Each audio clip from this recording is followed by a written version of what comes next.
محدش عايش.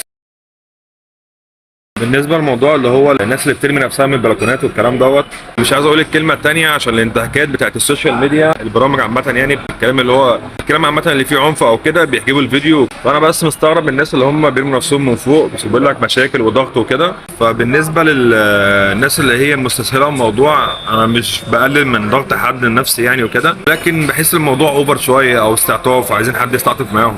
بيقول لك اصل انا عندي مشاكل ومضغوط وكده. والله الناس كلها عندها مشاكل والناس كلها مضغوطه، فمش معنى كده ان احنا مثلا عندنا مشاكل اسريه سواء مع طليقك او جوزك او ايا يكن يبقى خلاص الحل الواحد يرمي نفسه من اي مكان فوق عالي او ياكل حاجه او يشرب حاجه يضيع نفسه يعني.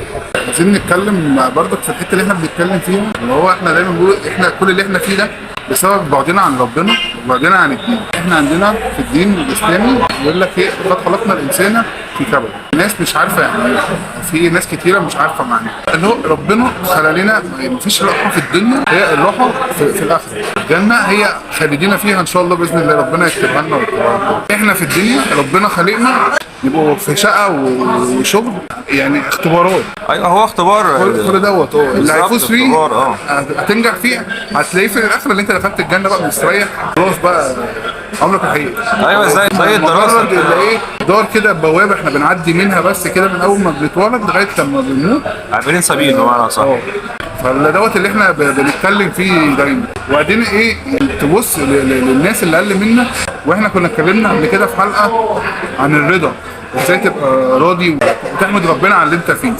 عايز اتكلم ان عشان الاختصار برضه، يعني مثلا زي ايه، انت دلوقتي الحمد لله ربنا كرمك، انت مش عيان يعني تعبان مريض وحش يعني امراض مزمنه، ربنا يشفي كل مريض. الحمد لله ربنا كرمك بالصحه والعافيه، ربنا يرزقنا كلنا الصحه والعافيه. بس للناس المريضه في المستشفيات، بس اللي انت بره في الدنيا مش في السجن مثلا، اللي انت مثلا شغال مهما بص طلع عينك في الشغل الحمد لله برضك احسن من اللي هو الناس اللي مش شغاله، فاهم؟ كل واحد ربنا بيرزقه، واحنا دوت اللي احنا بنتكلم فيه الرضا يا جماعه باللي انت فيه، وان شاء الله ربنا هيجازيك على قد ما انت ايه تستحمل. فاختصارا للموضوع، يعني الناس اللي هي شايفه ان الدنيا ضيقه في وشها وضيقه في عينيها وكله لازم يأذي نفسه عشان مش قادر يستحمل العيش اللي هو يعيش يعني. تمام. بص الناس اللي هي زي ما قال محمد كده، اللي هو كل يوم رايح يغسل كلى واللي تعبان في المستشفى مش قادر يتحرك. بص مثلا لاخواتنا اللي في غزه او السودان او سوريا او ما الى ذلك، الدنيا بايظه عندهم. فانت احمد ربنا انت قاعد تحت سقف وبتاكل واهلك عايشين وفي امان بالظبط كده. فانت ما تجيش بقى حصل مشكله فانا هنط معرفش منين وهاكل معرفش ايه عشان اضيع حياتي وابوظ حياتي مش قادر استحمل.